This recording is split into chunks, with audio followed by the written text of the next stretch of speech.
Preparing to live stream. So, all right. So how do I share my screen again? Oh, I think you're good right here. Once you say go live, YouTube should ask you. Yeah, YouTube should then have a go live button, and you're good. I think.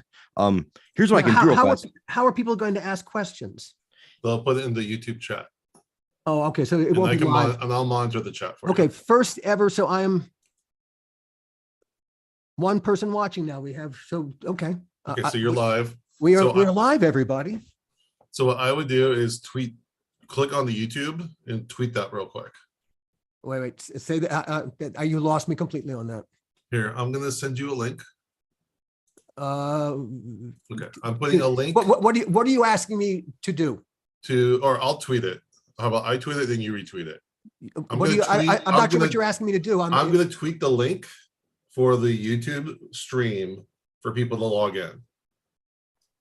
And then you can retweet it so people can just click on it. All right. So it's just the YouTube channel, yeah? Well, no, the specific link for the live stream. Oh, okay. So, all right. So there's a particular link for the live stream. Okay, I understand. So okay. I'll tweet it right now, and then you can retweet. I'll tag you. Yeah, I'm looking for Jason because I'll hop on it too to make sure that's working. Okay. All right. Anyone who's bored right now, just bear with us. We're dealing with the technical stuff. So we got a couple of people watching. So give us a second.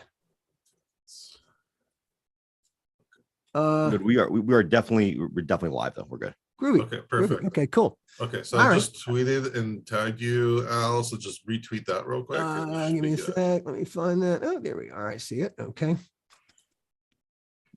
Yikes, everybody. Yikes. Real time. And then what Jason and I will do, Jason and I can stop our video and then you can hide non-video participants. We'll come back to that in a second. Okay. That was a lot of technical information while I'm just trying to write a tweet here. Jesus. I think I may have to go change. I think I may have wet my pants here. Are you trying to make literal smoke come out of my ears? It's going to happen. All right. Okay, so I've got one screen with you guys on the Zoom, and on the other screen I have the live stream, so I can monitor the chat and everything. So, Mondo, if you want to drop, you can. Now that we're up, I'll hang around for a few minutes to make sure everything's cool. All right. So now here's my question: How do we? All right. How? I guess I just read the questions and grab them. I said, how about I do that? So that would be fantastic. If you would do that, that would be excellent. You and Gil can focus on your banter and answering the questions, and then I'll do the chat. And just so you guys remember, there is going to be a slight delay from what we see versus what they see. So yeah. Okay, 5 people watching. Great. All right, we'll start. If there are any questions, okay, let me just. We'll say hello. Give me a second to get this tweet out. How not to have a Hollywood Q&A.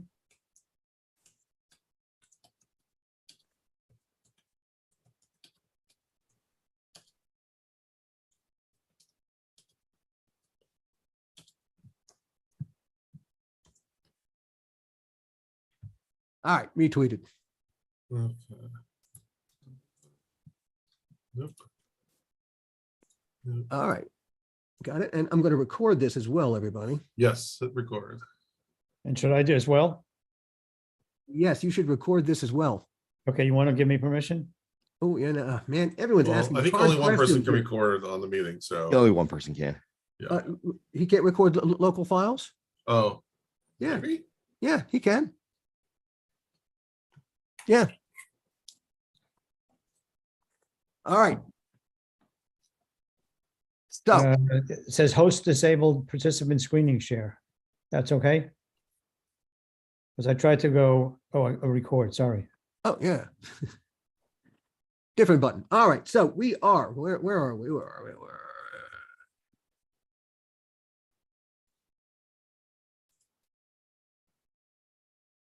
Where did everyone just go? We're all here. We're here. Let's give people a few minutes to get together. All right. And we will get rocking and rolling momentarily, everybody. Looking for the, all right, so I guess I got to go to the. And Jason, it's already set up to where if you stop your video, but just have audio, that it will just be Al and Gil. Okay. All right. And I mean, you're a handsome guy and all, but. Oh, shucks. Actually, I bought like a green screen thing, so I'm curious if that. Oh, you did? Works. Does it look any better, Mondo, than normal? Yes. Yes, because usually, because what will happen with the normal one, you'll clip in and out of it. You're not clipping in and out of it. I mean, is it better with this light on? Or Turn it off. I don't know. Do you want to look more dark and brooding or more cheery and happy? I think I'm naturally dark and brooding, so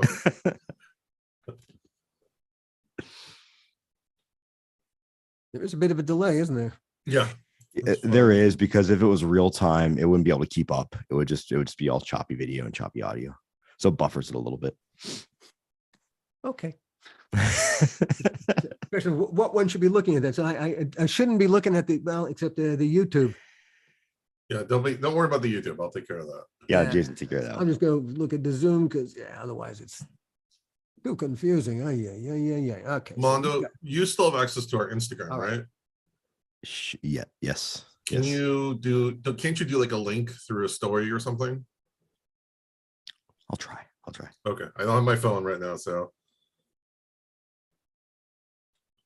I got my booster shot and I had a bad reaction for about a day. Oh, no, which one? You're that final Moderna. booster shot? My Moderna, yeah, COVID booster shot. Yeah, I've never had a reaction before, and I was just like, I could not get out of bed for a whole day. My fever Wow. went, like, 3 Wow. separate times.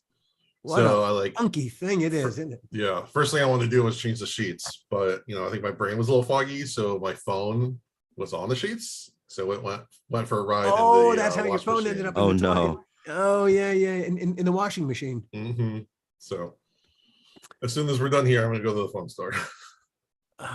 Well, at least you have a nice, clean phone. Exactly, it smells great.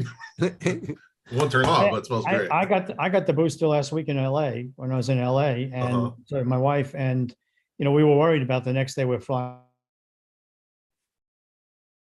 You were flying there. They're having some weather up in Vancouver, so they may be a little glitchy on. Okay. Yeah. Apparently, they're getting an incredible amount of rain Oh, wow. right now in Vancouver. Like a monumental storm is dumping an incredible amount of water right on Gil's house, Oh, Wow. wow. as we can see.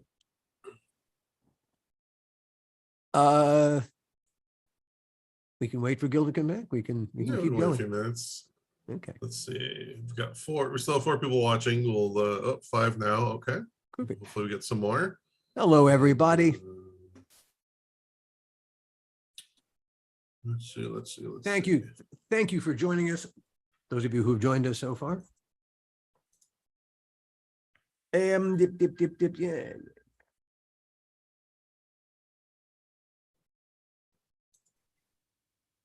Hopefully we'll get Gil back in a second. I was just writing a blog post this morning about how we think we have the technology, but really the technology has us. Yeah. I'm back. There he is. The things you own end up owning you. Yeah. Okay.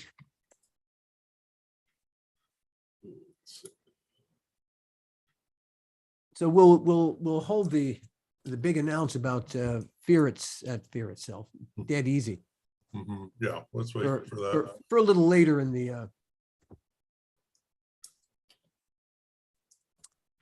But that is lining up very nicely. We're going to do that this year. Oh, wow. In December. If 'Cause- everything 'cause lines up that- correctly. Pardon? Yeah, everything lines up correctly. Yeah. But we will make it line up because there goes, here's Gil. Because the place that we're talking to would like to do it this year. Okay, So, hey, we want to make them happy. sure. So all right, coming up, we've got that big announcement about Dead Easy. There's so much that we would love to talk about even if no one had a question. There are stories that we've already thought it would be great to tell. But first, let's hear some questions and let's see if we can answer those questions. Do we have anything up yet? It looks like someone's tapping something, so let's give them a minute. Cool. Well, we are open for business. If you all have any questions, hey, this is like a ripple effect. You're going to drop a pebble into the pond, and who knows where the ripple effects will take. Let's see, I'm posting this on Reddit and a couple other places. I got it on our Instagram. Thank you. No problem. It's good to have helping hands. We try.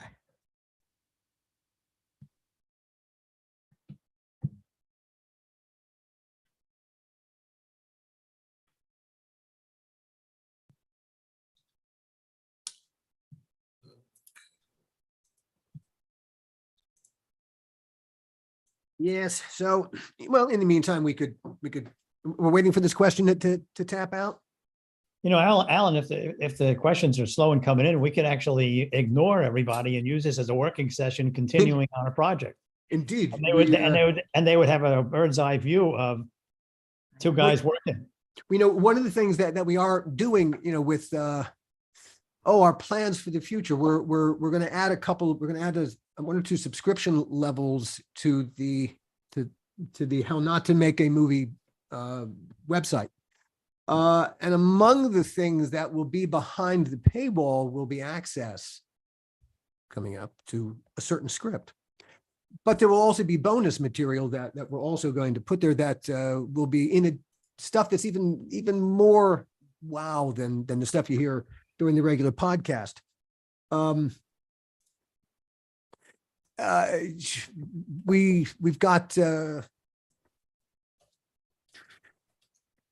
We've got so many stories to tell. One of the stories that the Gill wanted to tell throughout the entire first season, and I kind of shunted all those stories aside, were stories about Sophie the dog. The real brains behind the outfit of Alan and Gill. Yeah, let's hear about this.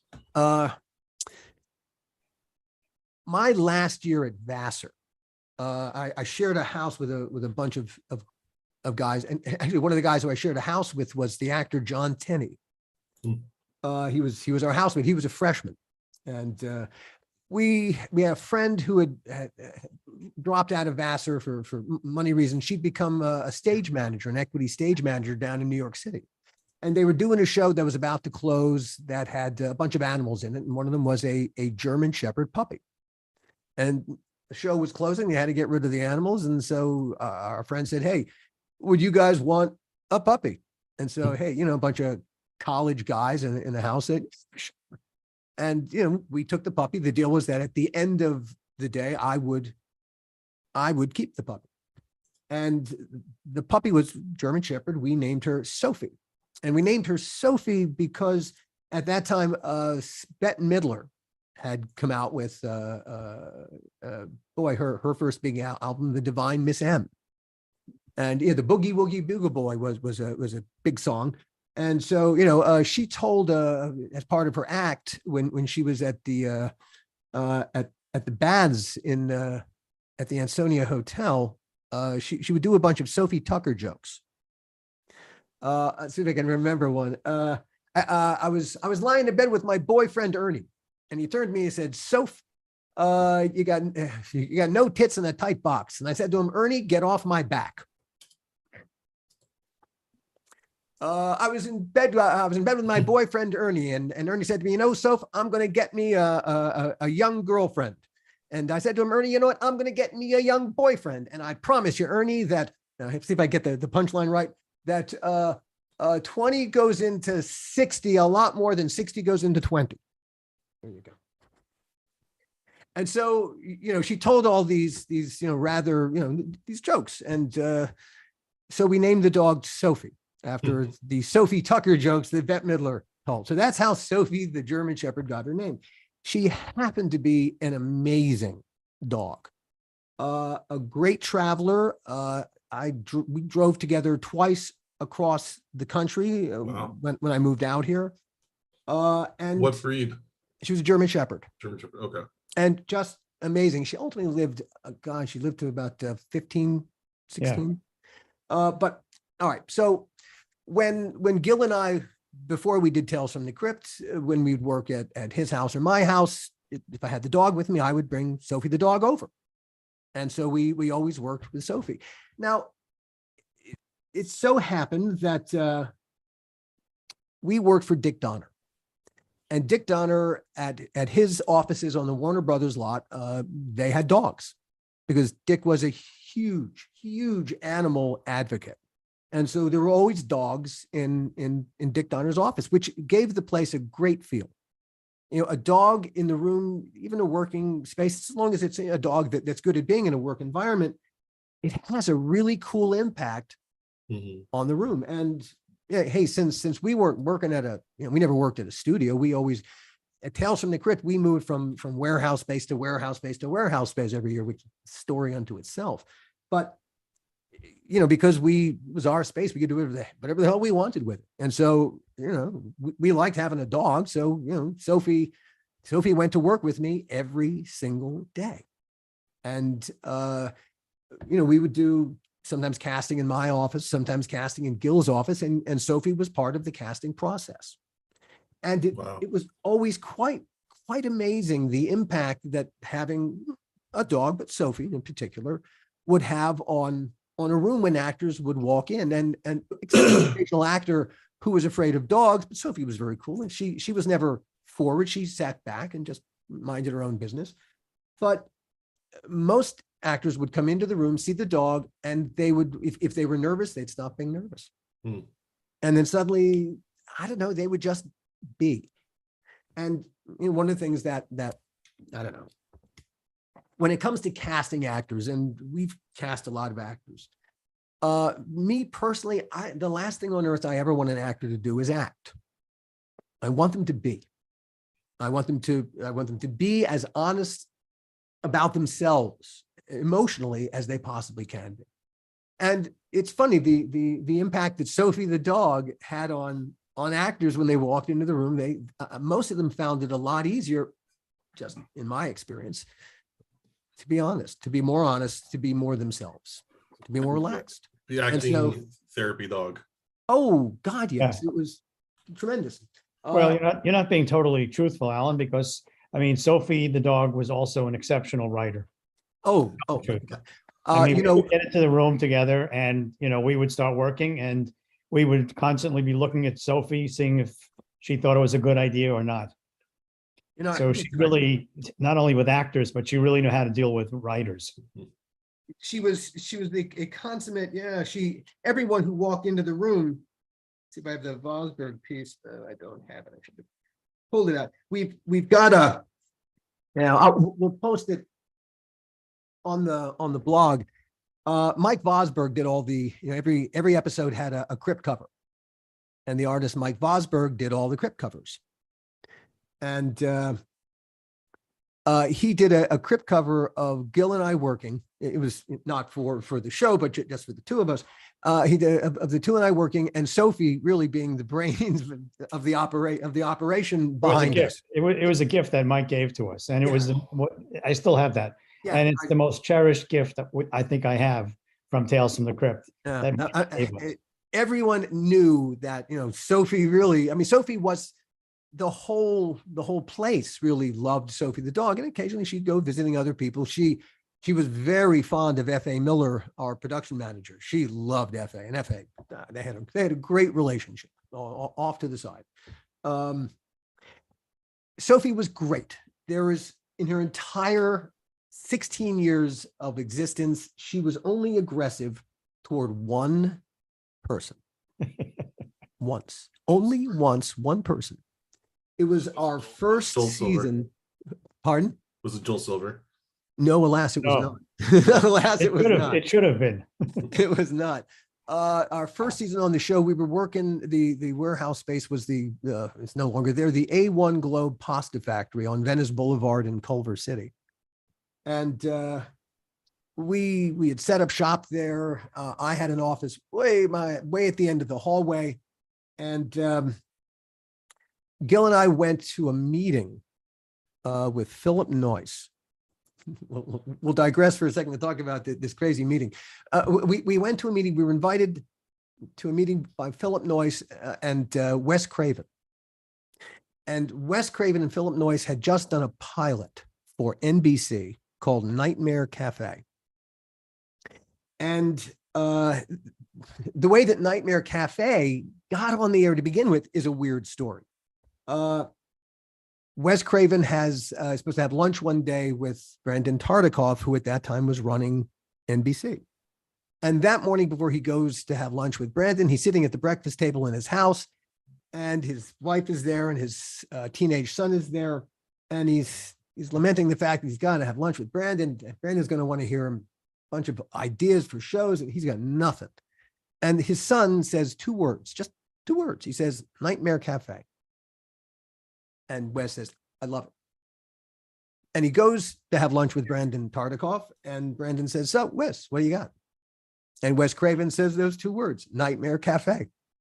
And damn, if Brandon Tartikoff, who's running NBC, he hears two words and he goes, it's a deal. And he makes the deal right there over lunch to do, a bunch of episodes of a show called Nightmare Cafe. No idea what it is. No, hey, Wes Craven, Nightmare Cafe. Who's going to argue? And then the problem started because, well, then they had to figure out what the hell it was. And they cast Robert Englund had a part, and they shot the pilot. And hey, Still nobody knew what the show was. Had no idea what they had. And so Gil and I went into a meeting, and they showed us the pilot. We sat there with Philip Noyce, and basically Philip Noyce said, what is it? What is it? And we said, wait a minute, you directed it and he wrote it. We would like you to tell us, what is it? And they said, we have no idea. That's why we're bringing you guys in. Yeah. So we go and have this meeting. We leave it kind of, okay, we'll see if we can't come up with an idea or two for what it is you have. But we return, Gil drove, we're walking now from the car to the front door. My assistant runs out, shouting at me, Sophie bit Bobsy's kid. Sophie bit Bobsy's kid. What? Well, apparently Bobsy's wife, Bob Zemeckis' wife, I forget her name. She was an actress. She appears in the first in Bob's episode of Tales from the Crypt, and I'm just going up on her name. But they had come around to visit the facilities for whatever reason, and she had brought at that time I think he was 5, and their 5-year-old kid was in the hallway and seen Sophie and approached Sophie. And Sophie, the one thing that Sophie the dog just didn't like in general were kids. Didn't trust them, and so she just avoided them. And so seeing this kid come at her, she headed into my office under my desk, and he followed her in, and he tried to pet her while she was under the desk growling at him, and she bit him. Mary Ellen Trainer, I think. Mary Ellen Trainer. Thank you. Mary Ellen. So yes. And so my assistant runs out to me, Sophie bit Bobsy's kid. Now this is my dream job. This is the job that I am so happy to have this. And as I'm now heading inside, I'm seeing my entire career rise and fall just like that. And yes, indeed, Sophie had bitten the kid, and Mary Ellen was great. And she understood that the little, the boy had followed the dog, had cornered the dog under the desk, and very cool. Nothing ever came of it. Bobsy was very, very cool.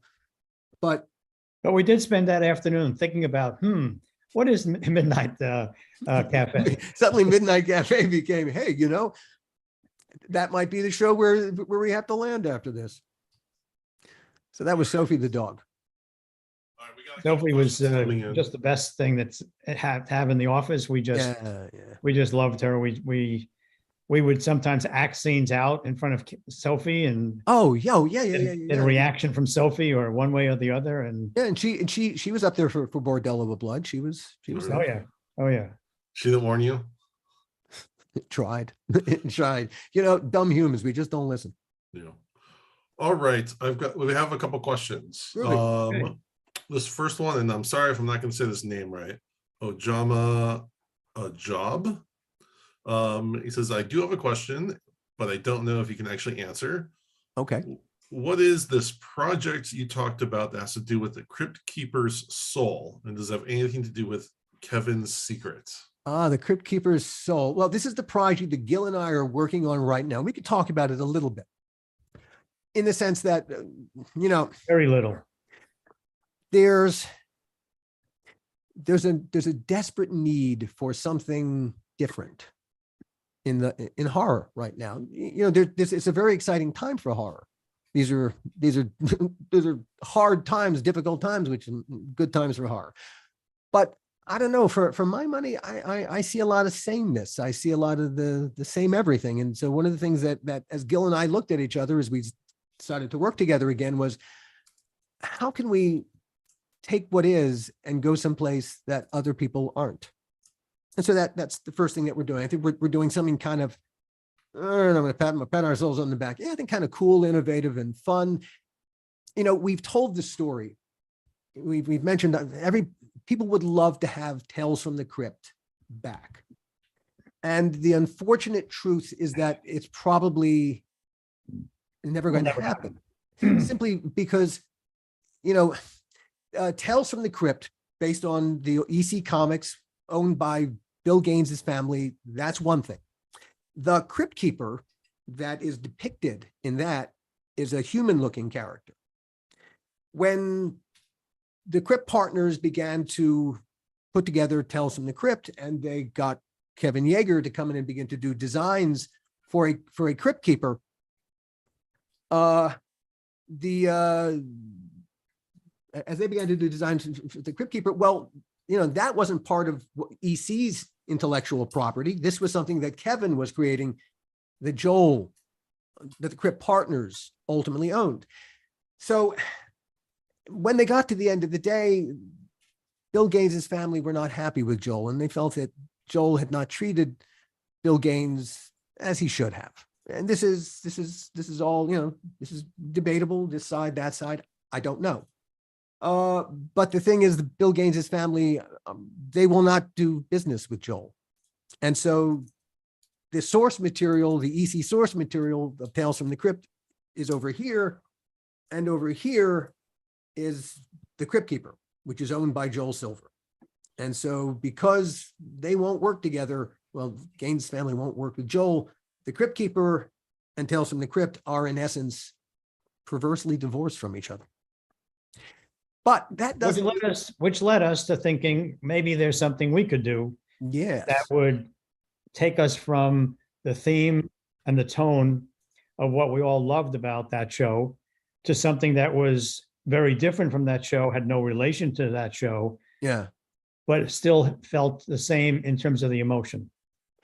And there's, as the thing that I always loved about Tales from the Crypt, the thing that before I was even doing the show, that I thought, wow, wouldn't it be fun to do a show that's so, it's wicked fun, is really, those are the two words that keep hitting me. When I first saw Dick Donner's Dig This Cat, He's Real Gone, that episode is what absolutely got me. Such wicked fun. I wanted to create that wicked fun too. And that was for all of us who did Tales from the Crypt. It was creating wicked fun. 12, 13 episodes a season. That was the assignment, and that's why we loved it. That's, I think, what we're trying. I hope that we will capture in this project that we're working on. So when we refer to the Crypt Keeper's soul, it's the words wicked fun is what I'm referring to.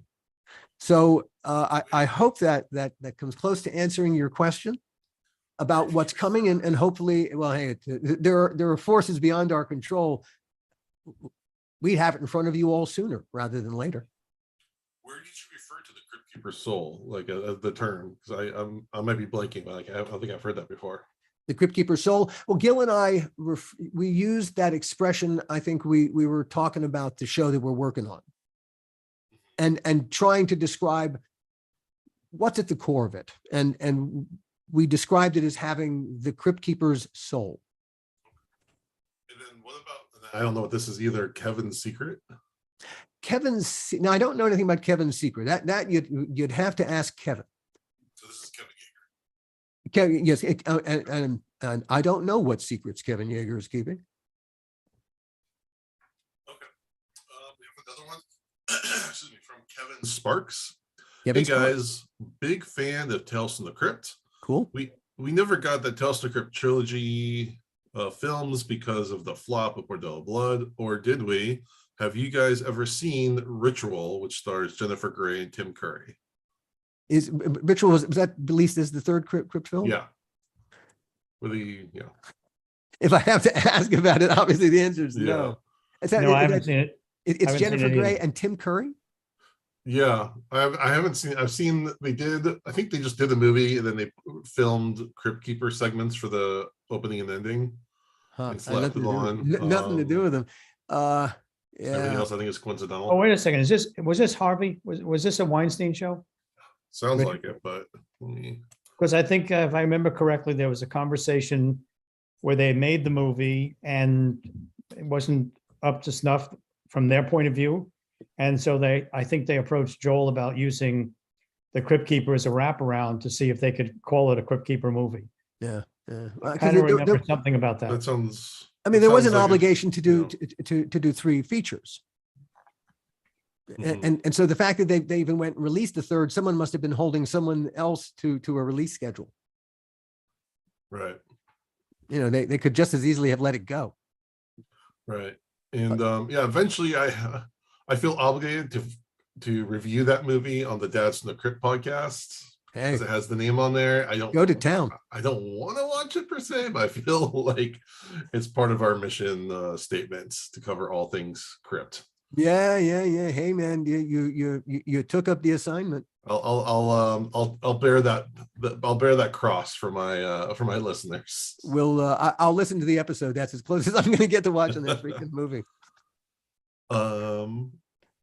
Okay, and then we have someone named Toxic Waltz, and they're just kind of commenting. It says, "Nice to see the faces on the pod. Look forward to every episode." You know, thank you for saying that because the reaction could have been, "Oh my God, this is what you moves look like." It could have been that too. You know, and that a completely legitimate reaction. And I'm glad you can recognize and see that, you know, my long red hair and my big red beard hasn't changed a bit since the days we did Tales from the Crypt. Truly. No. They also commented that were you aware that the Crypt Keeper appeared on an episode of Solar Opposites on Hulu, which is it's a cartoon. I haven't seen it, but it's a cartoon on Hulu. You know, I guess they can bring in random characters, and they did one for Halloween that had John Kassir actually voiced the Crypt Keeper on it. Well, you know, it's hard. Pretty much any Halloween promo that you hear, if you listen real carefully, they've nipped a little bit of the Crypt Keeper's laugh somewhere in that mix of the cacophony, the Halloween cacophony. The Crypt Keeper's laugh is always part of that mix. How can it not be? It's iconic. You know, John created an amazing sound when he found that laugh. He told in the season opener of the second season of our podcast, he told the story of where the laugh came from, and I'm just trying to remember. There's a character that he based it on, and I can't remember what he Part said. Truman Capote, part Yeah, something Audrey like that. Hepburn, kind of with a Yeah, little bit of it- Wicked Witch of the East. Yes, it was that. That's right. It was the Wicked Witch. That's exactly right. It was the Wicked Witch of the West. Wicked Witch of the West. Yeah. Right, because when he used to do a bit when he was John tells the story that he was never a stand-up, but he did that what was that stand-up show on, was it NBC, Last Man Standing, whatever it was called. Or something. Star Search. Yeah, Star Search. Yeah. So, and he didn't really have a stand-up routine, but he did do he did the Wizard of Oz in what, 2 minutes, and you know this was his Wicked Witch laugh. Right. I mean, we interviewed John Kassir for our podcast. This is the very first interview I've ever done, you know, on any, like, you know, as any media level. And basically, you know, I decided to prepare as much as I could. I had like 40 to 50 questions. Oh my God. Prepared. You know, I did as much research as I could. And John is such a self-propelling personality he just goes and goes and goes. I got to like maybe 10 questions, but because he just went on and on and on, and I was just You just can't shut that guy up. Yeah, I totally hear you. It's like talking to him on Shut the up phone. already, John. It's like Robin Williams level of just like going and going and going. It's hypomania. It sounds like a conversation No, on the phone that I have with him all the time. Yeah, exactly. That is nicest guy too. Some of the most fun I ever had on Crypt was just writing the Crypt Keeper segments was horrible. It was horrible. That was like being chained to a salt mine. Oh God, it was just, I would have to write 3 or 4 to go because we would shoot usually 3 to go. And you just get, I'd make a list of, all right, this is a cooking one, painting, golf, and then looking for the words, looking for the puns. And that was just hours that you could never get back. It's just sitting trying to make words work the way you want them to. Oh, As the audience, we don't see any of that pain. No. We just get the best take, the best result. And for us, it's it's like opening a box of chocolates. Each one is delicious. It's a quick shot of sweet, and it's all different flavoring, but you still enjoy it. But then I would take that into the studio with John, and I don't know, suddenly all the hard work would just evaporate. And suddenly John it was just a delight. It would be a couple of hours of just joy, of just watching John do what he does. And then of course we would go back to the office and start the next episode. And all the fun would end. Nothing can stop the train. Train to the salt mine again. We have a few more questions for you. Hello. Yours? Gil? I'm back. Okay. We have someone ask, The Cabinet of Curiosities is on Netflix. It's an anthology show by Guillermo del Toro. And it's getting very, very good reviews. And actually it's interesting because he did an adaptation of Nightmare Alley. Yeah. That came out last year, which I thought was spectacular. Probably the closest thing to Tales from the Crypt, but like an almost 3-hour version. Didn't Guillermo do an episode? No, the story with Guillermo is kind of interesting. Okay, let's hear this. We saw his very first film, the name of which I can't remember. Kronos? What? I think it was Kronos. Yeah, we saw that movie. I think we saw, maybe even before Kronos, we saw something. He was living in Guadalajara, and I think we looked at the film, and Alan and I really loved him. Yeah. We wanted to use him, and we went to HBO, and HBO said, sure, if you want to, but you got to make sure that the partners, Joel and Dick and Walter and Bob, agreed with it, and they never would agree. They would say, "What are you talking about? This guy, has only done one little movie.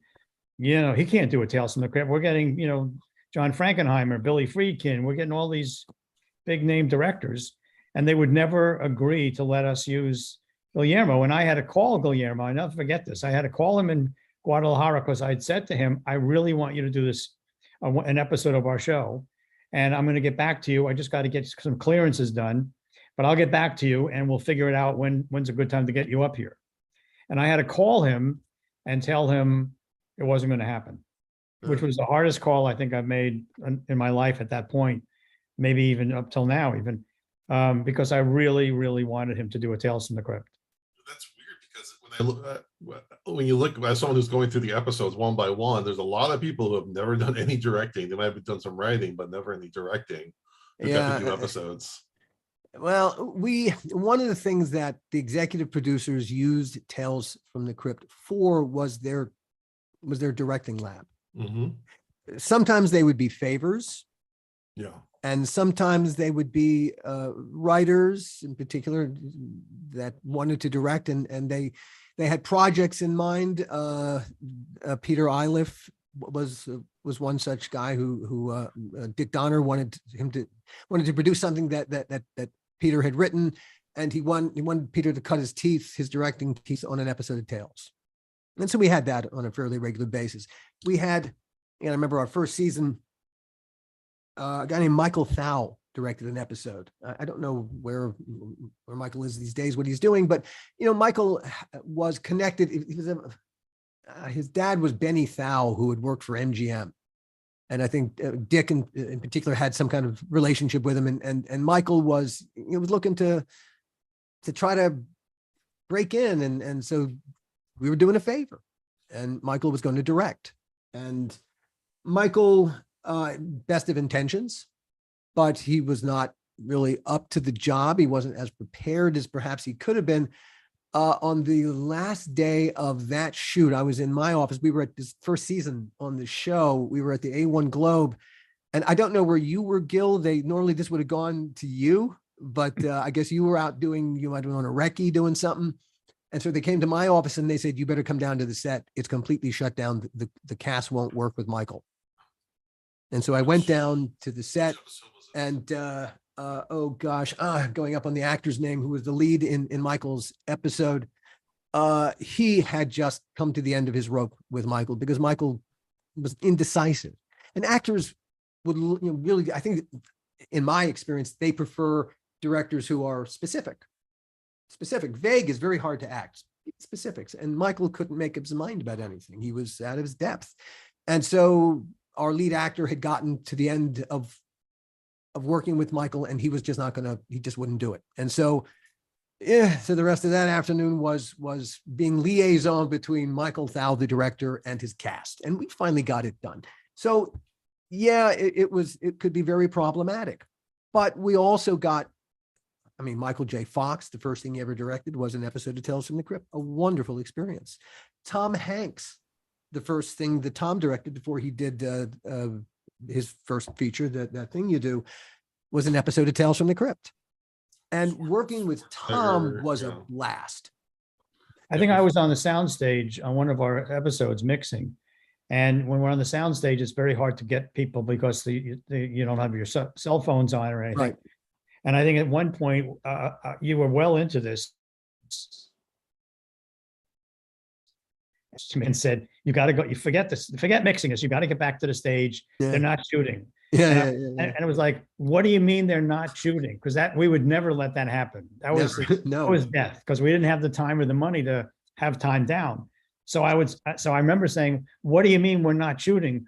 What happened? Did somebody have a heart attack? What happened? Yeah. And they would say, no, Michael's having problems with the actors. And I remember leaving the mix and going off and coming back, but you had already, talked to him and, had it totally under control. As much as under control as it could be. Yeah. Which episode was that? For context. Oh, which one was that? He'll kill you. Undertaking Pallor. Oh, Yeah. Parlor. Okay, that's the one with the kids and Undertaking Pallor. It was John Glover. That's John right. Glover. Okay. John It's had, interesting, 'cause that actually turned out to be a really good episode. Hey, Like hey, and when it came out, that's a really good episode. you would never. Well, hey, that's the amazing thing. Backstage, sometimes it's just chaos. It can be absolute nuts. But hey, the management ultimately runs the TV show. That's the great thing about TV. It's not director driven. It's writer producer driven. So going back, I don't know if I told this story about Christopher Reeve. Did we ever do that, Alan? Do you remember? I don't know which Chris Reeve story. Well, Chris, I was directing What's Cooking, which you and I wrote, and we really wanted Christopher Reeve, and That's Dick right. Donner said, "Well, he made Superman for me. I can give him a call, and we'll get him." So he puts me on the phone with Chris, and I'm like, frightened to death. That's the first time of working with a really big actor. And so we're going over the wardrobe, and we're going over the script, and we're going over and the light. I'm telling him about the lighting. And so, I figured, okay, when he gets here, everything's going to be fine. He gets to the set. He came in from, I think he was living in New England. He flies in, and he comes in, and the first thing that happens is the wardrobe people come and they go, he doesn't want to wear the shirt. And I go, you mean the flannel plaid shirt that we agreed on? Yeah. Okay. What does he want to wear? He wants to wear a blue Oxford button-down shirt. And I said, do we have any? And they said, yeah, we have two. I said, could you put it on him? Can I see it? They said, sure. I said, to tell you the truth, I don't really give a shit what he wears. It's not about the shirt. So he comes in and he wears the shirt. I turn him this way, turn him that way. And I go, you like the shirt? Yeah. You don't like the other shirt? No. Wear this shirt. Really? Yeah. Wear the shirt. Okay, good. So now we go back and now we're going to be shooting, and I'm laying out a shot and I'm doing the rehearsal, and now, you know, we're setting it for camera, and he doesn't tell me when we do the first blocking, but he waits until I have like the third blocking, and now we're doing it for camera. And in the first, we would shoot them in 5 days. So the first 2 days, every time I did a new setup, he would say, I don't like this. This is not a good setup. You're putting the camera in the wrong place. And I would be very, very defensive and say, oh, okay, what are you thinking? Where should I put the camera? No, I don't know. I don't know where to put the camera. But this was the first episode of Crypt that you directed. Yeah. Yeah. So it And was so- important. Yeah, and I want him to be happy, but I also want to get it done. And so I said, well, what do you have in mind? Nothing. And I said, well, and then I would stop for like 10 seconds and try to jiggle everything in my head and come up with another plan. And then the second one, as long as I changed it, he liked it, right? So for 2 days I do this. I'm in agony because every time we'd go to a new scene, I'm like, oh my God, I'm going to get smacked in the head in front of everybody by Chris. I don't understand this, you know? We had such great conversations on the phone, multiple conversations. Okay, the shirt told me something. So the third day, I didn't sleep for the first 2 nights. The third day I come onto the set and I go, I'm going to deal with this. I have to get this resolved. So I lay out the shot. He does his thing. I don't like it. I hate it. This is terrible. And I go, okay, everybody, 5 minutes, walk away from the set, go have a cup of coffee. Chris, you and I need to chat a little bit. And so I take him behind the set where we're totally alone. Behind the And woodshed. We actually had a woodshed. We had a literal woodshed. Yeah, yeah. And I take him and my finger is almost in his face. And I go, listen, I don't know what I'm doing wrong. Clearly I'm doing something wrong, but why are you doing this? If you didn't like something, why didn't you tell me from the beginning? And I'm almost spitting in his face, getting closer and closer. And I'm almost like, my head's almost exploding, right? Apoplectic. Totally Apoplectic. apoplectic. And finally I stop and he looks at me and he goes, okay, just tell me what you want me to do. I'll do it, boss. Yeah. And from that day on, for day 3, day 4, and day 5, he would not refer to me as Gil. He would only refer to me as boss. And he loved everything I did. And we became quite good friends after that, to the point where when he had the accident Yeah. and he became paralyzed, I spoke to Dana and said to her, you know, when he's ready, I don't know if he's going to be ready for a while, but when he's ready, we want him to direct the Tales from the Crypt. And he can do it from however he's doing it, in a wheelchair, whatever. We'll provide all the assistance he needs, but let him know when he's ready, we've got a Tales from the Crypt for him to direct. Hmm. And we were really good friends until the end. But it was an interesting lesson for me to learn as a young director with a star. And, you know, had I not said anything, I probably would have survived the 5 days. Maybe not. Maybe I'd be in a home by now. Yeah. But by confronting him and just saying, look, I know I'm doing something wrong. What is it? What do I need to adjust? What's the problem here? That he just backed down totally. So it's a lesson to be learned by some of these young directors out there who are realizing maybe an actor needs a conversation. But, you know, I think part of it is you got to do it privately and you got to do it alone. You got to do it one-on-one. Yes, it's some actors want to be challenged, not Yeah. creatively, but they want to be challenged in terms of power, and they want someone to assert power over them. And for some reason, hey, that's their MO, that's their process. Okay, but if you're lucky, you stumble into it, as Gil did. Here's another one from Constantly Enthused. I love their attitude. Yeah. Love your name. I remember reading Need more of Peter you. Jackson's movie, The Frighteners, was originally going to be a Oh, yeah. Tales from the Crypt movie. Is there anything you would have done to make it more feel like Tales from the Crypt? And obviously you can say whether that was a true attempt or not. in the early conversations, I remember that was when it was first being tossed around that, but I think Frighteners was already pretty far down the road, wasn't it? I think so. Yeah. Yeah. But I mean, in those days, we had a couple of meetings with Peter. I remember meeting him at Warner Brothers, I think a couple of times. And we talked a little bit about Frighteners. We didn't talk about it being Tales from the Crypt. And then years later, you know, when he had his company, his big special effects company in New Zealand, and I was shooting Superman Returns in Australia, we called Peter and he did some work for us. So what I really wanted him for was he made. Ooh, we're losing a little Maquette. Gil. Okay. What? We lost you a little bit there. Just Oh. repeat that last bit. So we met with Peter, and then I talked to him about when we were doing Superman Returns to do some work on the show. But what I really wanted him to do was to create these maquettes, which he did, 6 different maquettes of different scenes or different moments in the movie. And there was a limited edition. I think we only made 500 of each of them, and they sold for quite a bit of money, and they sold out immediately. And God knows what they're worth today. I mean, I have my copies of them somewhere in a warehouse in LA, but you know, we never really talked further about. Just say it's not next to a sled with the word Rosebud on it. Yeah, but I mean, yeah, we didn't really have much to do with Frighteners at all. I mean, we talked a little bit about it, and we were looking forward to seeing what they were going to do with it. And Bob was very involved in it, but not us. Yeah. Do like a special segment where we do like a Hoffa's tomb where we go into Gil's warehouse. Yeah. What treasures we can find. Oh my God. Horror. Well, I'll give you a little preview.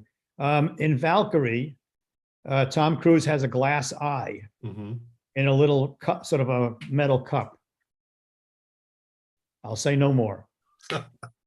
You know where that glass eye is. I know where that glass eye is.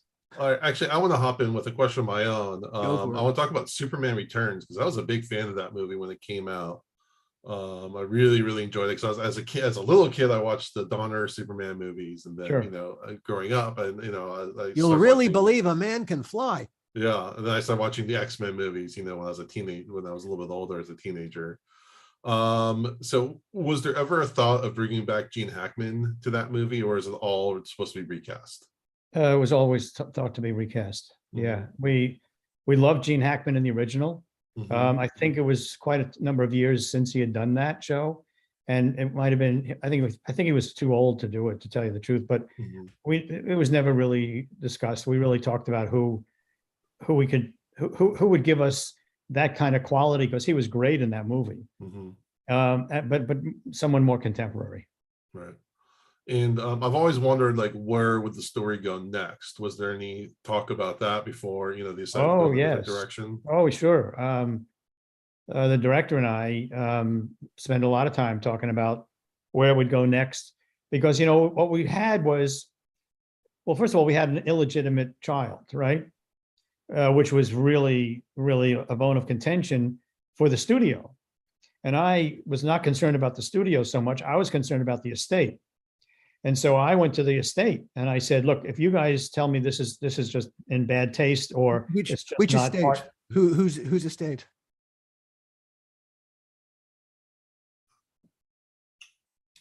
Gil? creators of, yeah, Oh, wait, you froze for a second. Whose estate? What was this?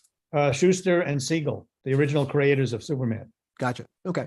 I went to their representation and ultimately to them directly, the family, and said, you know, what do you think about this? Because my feeling was if they didn't like it, just like what we did with Bill Gaines and Tales from the Crypt, I didn't want Sure. to do it. Sure. I wanted to make sure that we were respectful for what their relatives created. And they really quite liked it because they felt it brought it into the 21st century and it was modern and it was contemporary, and, you know, that happens. Warner Brothers didn't like it so much. We had arguments with Warner Brothers about it, and only when I brought in and said the estate was favoring it did we get some wiggle room, and then we were able to do it. So we had an illegitimate child. Now, this child had certain powers, or could possibly have certain powers.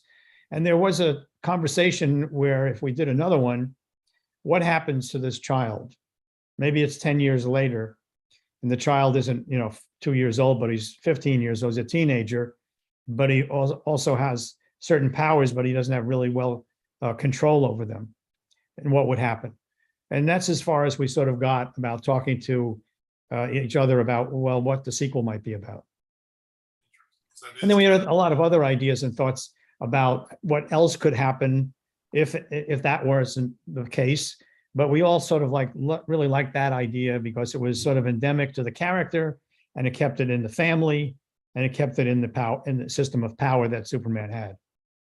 Yeah, I was just, I think my first son was born just around that time. So like the whole fatherhood themes, everything. I think I saw, it's like, I think it was one of the last movies I saw with my father before he passed away.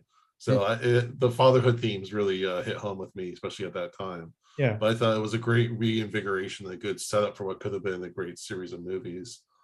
But they did kind of bring in some of those ideas of Superman, or some of Superman powers as a adolescent, kind of coming into those powers. They did parts of that in the Man of Steel movie, which those are the parts I liked, were the kind of the upbringing parts. Yeah. What movie was that? The Man of Steel. What movie was that? Man of Steel. I wouldn't know what that movie. I wouldn't know what that movie was. Did that even open? Oh boy! Right. Actually, they said they're doing a new one now. Yeah, they are. They're bringing back With Henry Henry. Cavill. With Henry. All right, we got a couple more questions. So someone said HBO seemed to be embarrassed by the early quote non-prestige series. Is there a story why not only Tales but Dream On, The Hitcher, Real Sex, etc. are so hard to find? Let me hear the beginning of the question again. The HBO is embarrassed by their non-prestige shows. Is it just because they didn't have streaming rights thought of when they did those contracts? I think you'd have to ask HBO that. I have no idea. Yeah. I really have no idea what they're thinking. Yeah, it could be as simple as they had no foresight into streaming at the time, so there's just no right. They don't think there's enough interest to pay for it. John Kassir tells the story when he went to the screening of the first 3 episodes, the cast and crew screening before Tales from the Crypt opened officially on HBO. And the thing that was remarkable about Tales when it premiered on HBO at that time, the feature world and the TV world were there was a chasm between them. Nobody went back and forth. You'd get the occasional Tom Hanks, Robin Williams, who would go from TV into film and never back. If you were on the feature side and you ended up in TV, that meant your career was going down the crapper. And so HBO had done a couple of series. They did the Brian Ben show, First and 10, which John Kassir was in. Dream On. Dream On. Yeah, Dream On. Right. But these were TV shows that were on HBO. There was nothing extraordinary about them. Yeah, there was nudity in Dream On. That was it. There was nudity and the word fuck and shit. That was it. And then the executive producers of Tales from the Crypt brought this idea of, well, they didn't want to do a TV show. They wanted to do a bunch of features. So it would be a TV show made up of anthologies, so little features. And when they did the screening, those 3 episodes, Donner's Dig This Cat, He's Real Gone, Zemeckis is All Through the House, and The Man Who Was Death, Walter Hill's first episode.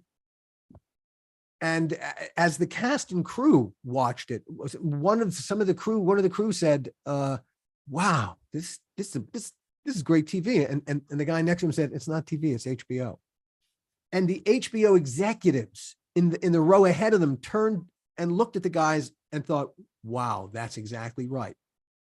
And so Tales from the Crypt did something that the other shows on HBO had not. It crossed the line. It was event television. It wasn't TV, it was HBO. All right. So I don't know what relationship HBO has to all their other shows. The only thing I know that the likely reason that Tales from the Crypt isn't streaming anywhere right now is probably because of the guy who owns it. And that's Joel. All right, here's another question. You Murderer is one of the most imaginative episodes of any anthology show. Can you talk about some of the challenges in breaking that story and some of the logistical challenges you faced? Well, maybe I should start this one, Alan, and you jump in. So one of the things that we wanted to do every year was have a Bob Zemeckis episode.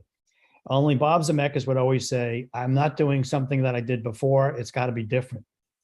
Now, what you guys don't know, I'm telling you now, is that Alan and I love delicatessen, as does Zemeckis. So Zemeckis would say, listen, I'll get deli. You guys come up to my office and we'll just noodle around and we'll see if we can come up with something. And maybe we can, maybe we can't. And we would go up to his office and we would have Well, delicatessen. on this particular instance, we went up to Santa Barbara.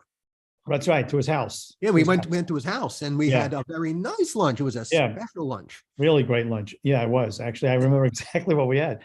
And Yeah, and you have to remember that working with Bob is not like working with anyone else. I mean, really, the creative challenge is part of the deal. And so part of what he said to us was, so who do you like? Who is an actor do you like? Well, but before he got there, he laid down the premise of the first thing he said was, all right, guys, all I know is I want to do a subjective camera show from the point of view of a dead guy. Right. They went, okay. So that's going to be what, 26, 27 minutes of single from the point of view of one character who's dead. And so the first thing that comes to mind is, so how do you cut? Because it's a subjective camera. So You can't and he cut. There's would no say- He coverage. looked at us and he said, you don't cut. And we were like, oh, good. This is great. So we need to write a show where it's one shot and we never cut. We never cut. Or the So audience that's the first doesn't challenge. think we're going to cut. So Then what are we he- going to do? Yeah. And so then he said, so what are some of your favorite actors? And I remember one of us said, a lot of the classic actors, but we also talked about what's his name? The guy that we used, Humphrey Bogart. Oh, well, yeah. Well, ultimately, yes. I mean, what Bob said is, hey, and I want the dead guy to be played by Humphrey Bogart. And we said we've always wanted to work with Humphrey Bogart, but unfortunately, he's dead. So But Bob then- said, well, here's an opportunity for you to work Right. with him now. And we looked Bob- at each other like he was nuts. And he said, Yeah. we'll buy clips. And then the light bulb went off. The two of us looked at each other and went, oh, Now, so that affords us a cut, because once we go to the clip, maybe we can go to a dark surface Yeah. and we can put in a cut. any reflective surface, we were going to see Humphrey Bogart reflected back at us. Now, the problem is, okay, so that gets us, all right, so we can cut away to something. But the problem is, from a storytelling point of view, these Humphrey Bogart clips of a couple seconds each, how are we going to get into them story-wise? More, even harder, how are we going to get out of them? What's the logic in, and what's the logic out? And, Bob then asked the question that he always asks after he's laid down this incredible challenge. He says, all right, guys, how are we going to do this? Now, Bob isn't just going, hey, here's an impossible challenge. You figure it out. He's got ideas in his head. Bob Z is the most remarkable collaborator I know I've ever worked with. Everything I know about the collaborative process, I learned at that man's feet. The challenge is really meant to make everyone bring their best. Ideally, in why the collaborative process is so exquisite is that the sum is greater than the parts. And if you have a lot of talented parts, you get a sum that's transcendently good. He also establishes an environment where you don't even think twice about saying anything. You can say whatever you like. Yeah. No one's going to say it's stupid. No one's No. going to say, oh, No, what, no. that is ridiculous. Right. So that you feel very free to say whatever's on your mind at that moment to see if we can move it further into something else. Everyone feels invested in the piece. Now, You Murderer was the last episode we shot that season. And so, we had a little bit of, there was a little bit of wriggle room. We never gave, our operating principle was you get 5 days to prep, 5 days to shoot, doesn't matter who you are. You Murderer had 5 days to prep, but the first 2 days of the prep were unlike anything else because it was a single camera, subjective camera show. So the camera had to be able to look everywhere. side to side, but up and down.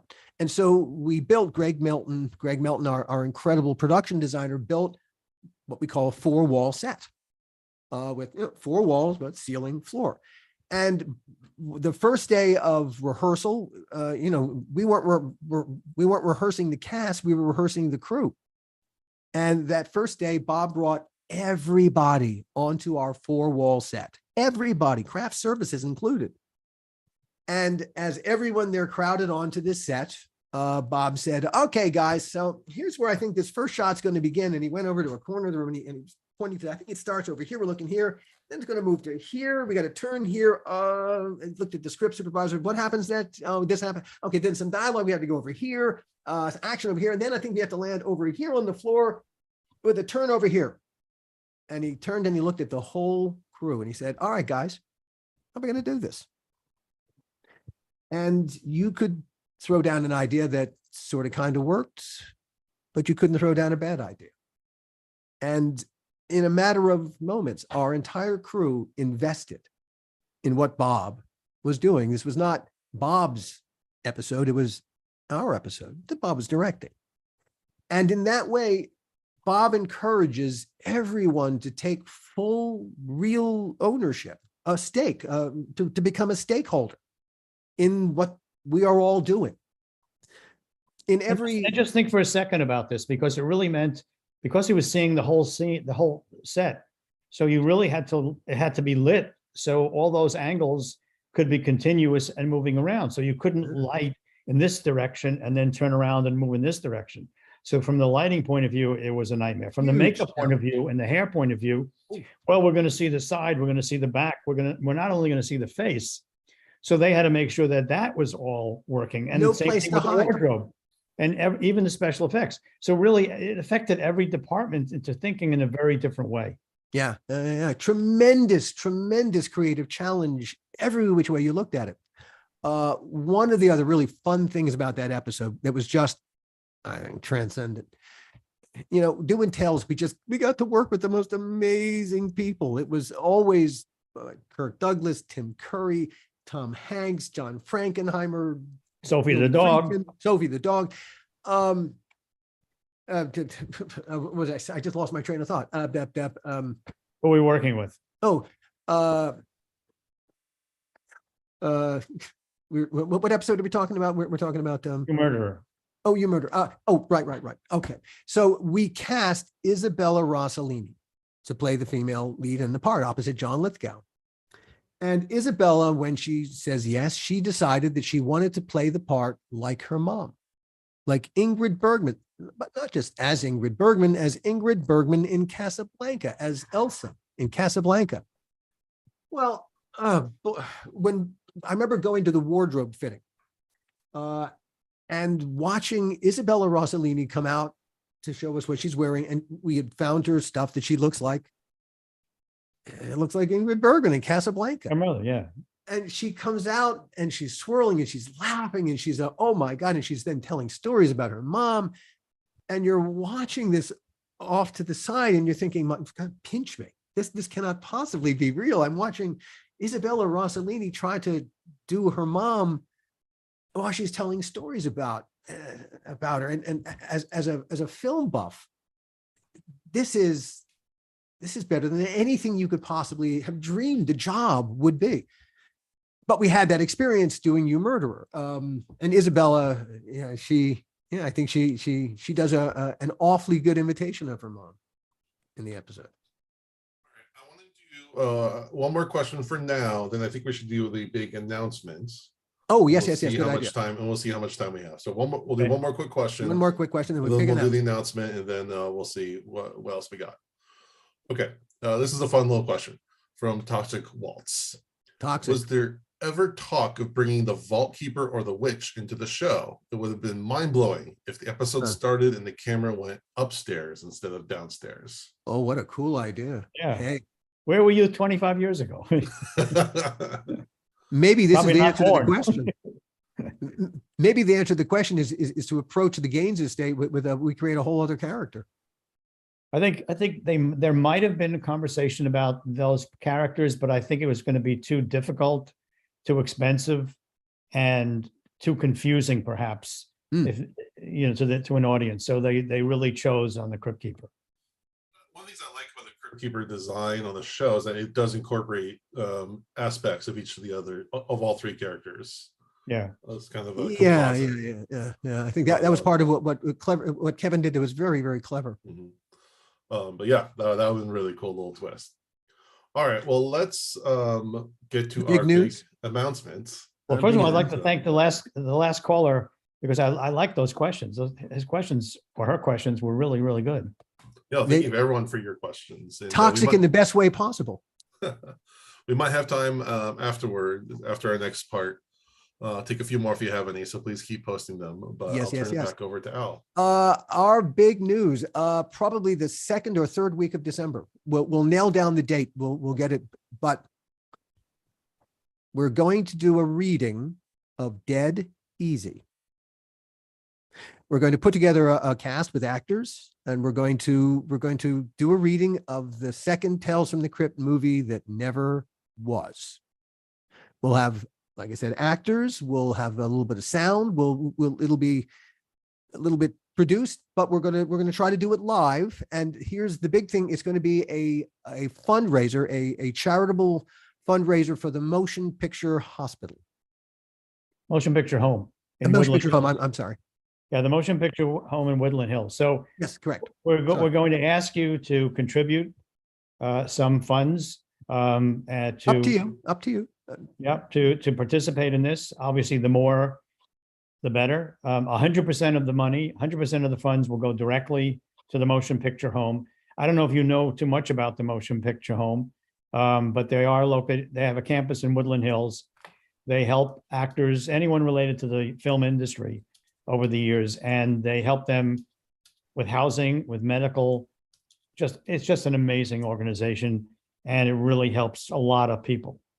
And so we're really excited to use our podcast to try to raise as much money as possible that will go directly to the home and help them as much as possible. Yeah. So it'll be a win-win for everyone. We get to do a good cause. We get to expose, a project that you guys had taken away from you. This is your chance to kind of and resurrect it and make it and right that wrong. And I think the audience will really enjoy the project too. It's kind of heartbreaking, the coulda, shoulda, woulda of Dead Easy was, God, if we had gone down the Dead Easy road instead of the Bordello of Blood road, I can't even imagine how different a world you and I would live in today. Well, if the reaction to the podcast and the reading of this is as good as we think it might be, who knows? Maybe maybe it will have a future. Hey, there you go. You never know. Hey, there you go. So and on that note, a live version through some sort of paywall. A slight paywall. Now we're not going to nickel and dime people, but just for good cause, and it'll be a slightly abridged version from the original script, but then yes, it will. We will be making the original script available in some manner. And that will be available at sometime just after the first of the year. We'll make that available to everybody after we've done the reading. Again, I'm really excited to do this for a good cause. So again, I feel like it's a win all around. People Absolutely, have been asking, I think it'll be great fun. We've already got some good actors interested in joining us. So, yeah, people have been asking about this for a long time. I'm assuming since we kind of unearthed a lot of these details. But it's time to get it on everyone's radar. Yeah, and then they can be the judge if we should have made Bordello of Blood or if we should have made Dead Easy. They'll tell us. I've had the privilege of reading it, and it's 1,000 times better. I'll put it that way. We think so too. A very different movie. It's funny. My wife and I were watching Don't Look Now last night. And really that was kind of that was the movie in our heads. It was closer to Don't Look Now than Bordello of Blood, what Dead Easy would have been. All right.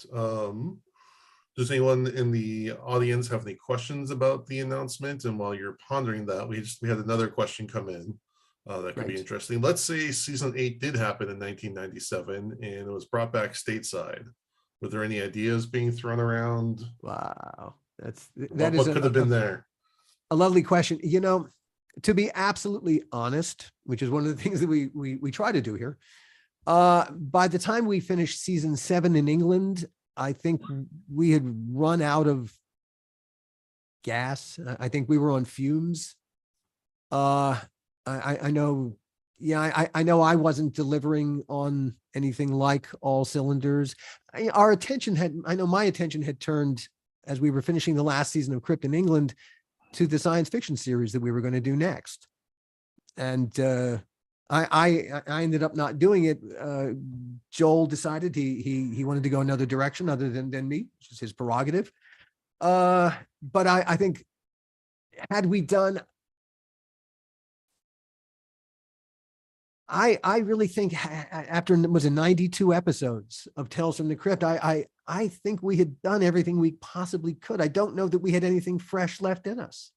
Yeah, and To be I think we were all honest. looking to the future. We're all looking for the next thing, and including HBO. And I think they were looking for what's the next thing that they could get from these guys that would be as good but yet different than Tales from the Crypt. You know, maybe we could have developed something around, we created that character that Bill Sadler played for the Two-Fisted Tales. Yeah. You know, maybe we created something around that crazy character. Here's a question dipping into Bordello a little bit. If you guys didn't have Dennis Miller dumped on you, who would you have wanted to cast instead? So who was your fantasy cast? Danny Baldwin was who we wanted to cast. Yeah, that'd be good. And we met with could him. we could have made that deal. We had him. Yeah. And you know, Bordello of Blood was never going to be Demon Knight. I mean, Demon Knight is now considered a classic. I think Dead Easy could have been a classic. Bordello of Blood was never going to be a classic simply because it you know, it's a fun little idea, but we certainly, and maybe if we had had time to evolve the script, to work on, if we had had more than 3 weeks to work on the script before we started formal prep, maybe we would have found something else in it, but there was simply no time. But it never would have compared to Dead Easy. No, I mean, it doesn't even compare to like Dusk Till Dawn, you know. when no, you look at it. no. Okay. Did that answer the question? To me, it does. Okay. That's all the questions we have for now. Well, if you someone know, says Baldwin would have been great.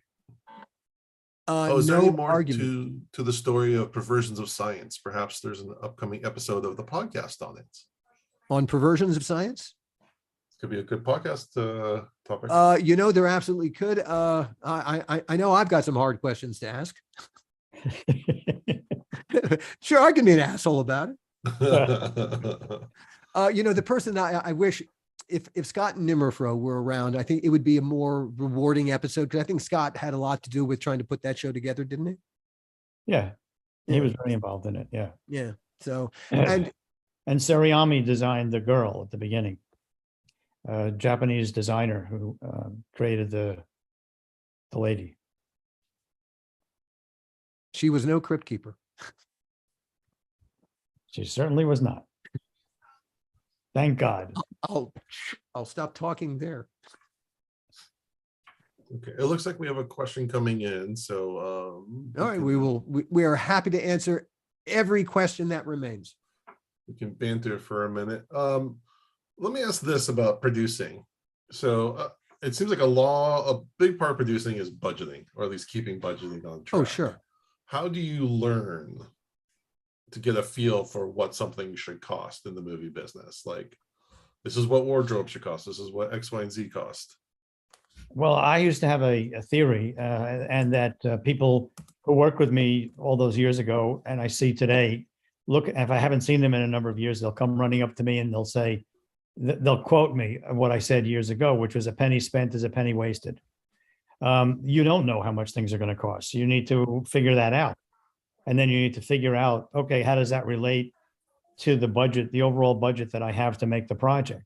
And then you have to figure out, okay, where is the point and where should I place the money? Where's the emphasis? Is it in the wardrobe? Is it in the visual effects? Is it in the mechanical effects? Is it in the cast? Wherever you think that money should go. But, you know, you're set with a finite amount of money usually to make a project. And then it's your understanding of the process and how to make these things come together, which will, enable you to figure out, okay, I don't have enough money to do it, so therefore I need to change something in the script. Maybe I need to eliminate something. I mean, oftentimes in the past, the studios have come to us and asked us, well, we don't have that much money. We budget it out ourselves, the studios. And this was the case in Constantine. And we have a $109 million budget. We don't want to make it unless it's 93 million. So what do? Well, that requires going through the script with the director together, finding out what's important to that vision, and then figuring out how to eliminate things and change things without really affecting the quality of the storytelling. And that's really the answer. Dan Cracchiola, who used to work for Joel Silver and, died in a terrible motorcycle accident, was once working in Toronto on a movie for Joel, called me in Vancouver. I think we were maybe doing Bordello. And he said, Gil, can you come here this weekend? I need your help. And I said, what? Well, no, I can't. It's a 3-hour time change. It just doesn't work. What's the problem? He goes, well, I have this budget and it doesn't make any sense to me because I'm over in every area and I can't be over in every area. They're not going to give me any more money. What should I do? And I told him what I just said. And he said, but I don't have time for that. And I said, no, you have to have time for that. You need to go through each department with the director and see what's important and what you can get rid of, what doesn't mean that much. Instead of 25 special effect shots for that scene, maybe they're only 10. What would that do to the storytelling? But it's always subject to the storytelling. You don't do a budget independent of the storytelling. They're totally related. So it becomes a function of we did do that once. We actually did a budget separate from the storytelling on Weird World, but that's a whole other story. Yeah. But that's really the answer to the question. I mean, there's no quick fix to it. It's really grinding in there and figuring out from each department what things are going to cost and why, and then making decisions. I mean, I just think of I read that for Superman Returns that they grew a whole field of corn in Australia for the Kent farm when he throws the ball. And I'm just thinking that you want from Tales from the Crypt to be able to plant and grow a whole field of corn, but then I think I heard that you harvested it to save money, to make money back. No, we never harvested it, but we did grow a whole field of corn, and not only did we grow it, but it was in a town called Tamworth, which is like an 1.5-hour flight from Sydney. So we actually had to send somebody out there like once every 2 weeks to see if the corn was high enough for us to water shoot. the corn, to water it. Right. See, corn has always been a part of my career, unfortunately. The corn. Oh boy. Yeah. Oh, what else do we have? We one of the stories that we thought if we had time, we would tell the origins of the making of Children of the Corn 2, why that movie got made for the silliest reason. Nobody, we did not make Children of the Corn 2 because there was a cry out in the audience where someone needs to remake this movie. It had to do with 2 pieces of property and an obstructed view. And when you say property, he doesn't mean property as a script. He means property as in real estate. Above the Sunset Strip. The reason that Children of the Corn 2 got made is that a guy named Scott Stone, who was a friend of ours, who we worked with, he was one of the producers on Freddy's Nightmares. Yeah. And Scott, big TV producer, mostly game shows. I think that's mostly what Scott has done. But he had an incredible house up on the Sunset Strip. I mean, when the real estate people say jetliner views, they're talking about Scott's house. Just an amazing view looking south from the very top of the Sunset Strip. Right down the hill from him was a guy named Larry. What was his last name, Gil? Cuppen. Larry Cuppen. And Larry was a movie producer, kind of a cheap movie producer. And he owned the property. He owned the rights to Children of the Corn. And, but he also wanted to put up something on his property that would have partially obstructed the view, one of Scott Stone's jetliner views. And so they were haggling. And one day Scott got it into his head that, hey, I know a way to make a deal with Larry that I can get, he can get his thing. And hey, all right, I'll lose a little bit of view, but maybe we get a feature film off the ground. And he pitched a deal to Larry that, all right, you can do your thing, but you own the rights to Children of the Corn. Let's do a sequel. You put up whatever the amount was, and we'll make a movie. I think that's what the deal was, wasn't it? It was. And then we had worked with Scott on Freddy's Nightmare. So Scott came to us. Yeah. And I remember we had a meeting at Scott's house where we walked out onto Scott's back lawn, and he pointed to where the view was going to be partially obstructed. He said, Right. that's our movie right there. Right. That bit of missing view is our movie. And it was. So that's how Children of the Corn 2 happened. It was a deal all way off to the side. And suddenly, all right, now we had a deal, and we looked at each other and said, okay, what's the movie about? Anyway. All right, we got a couple more quick ones. Okay, Adam Rifkin, aka Riff Coogan, was going to direct a movie called Redneck Frank in the mid-90s. Was this ever connected to Tales? Redneck Frank in the mid-90s. I think that was already past. We were already done by then. Maybe not mid-90s, but 90s. I don't know. know. I know Adam. No, I don't think I was ever related to us. Okay. Are there any spec scripts you've collaborated on in the past that you have a particular fondness of, obviously, other than Dead Easy?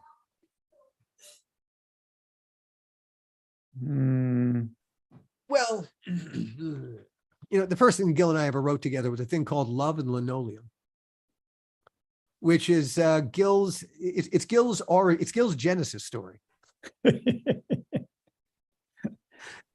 It's it's a very personal little movie. Yeah, that's something that we, the very first thing we ever wrote. It's a lovely little piece.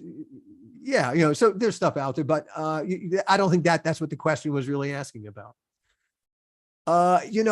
There's nothing that's left over from the past, which is why we're going to create stuff for the future.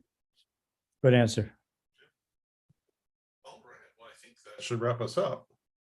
Okay. Well, I hope everyone out there who's been listening, if you didn't ask any questions, I hope everyone enjoyed the time just hanging together with you all. It's been so much fun for us, really and truly. We're nothing without you. Yeah, I think we appreciate everyone's support and listening and all the shows and all the reviews. And Jason and Armando, thank you guys, especially for your incredible help all the time and doing what it is in putting this podcast out. We could not possibly do it without you. You're terrific. Your dedication and your help and you're just lovely people anyway. So, and I'll second that. Yeah. Thank you so much for your constant help and encouragement. Well, again, we look forward to putting out more information about the Dead Easy live scripting. Maybe we'll do like a announcement on your Twitter or something on Halloween to make it official. Okay, we'll do that. Yeah, just to start, get the ball rolling on the PR side. But again, I hope everyone has a great Halloween. Stay safe and have fun. Above all, have a happy, safe Halloween, everybody. And watch the candy from 2 levels on your waist, and also there are a lot of drugs out there. If someone's giving out drugs in their candy, then what does it come to? Yeah. All right. Thanks again. Happy Halloween, everybody. Happy Halloween. Thank you for joining us. All right. I guess I just hit end. Sure. I turn it off. Oh, yes. What is the process? Okay. What is the process for stopping live stream? I guess, okay. I'm just going to, the rest of my day, I'm just going to fit this just so you can, I'll open the door and total honesty. I guess if we just end this, it ends. Yeah. All right. I'm ending the meeting for all, everybody. Thank you, everyone.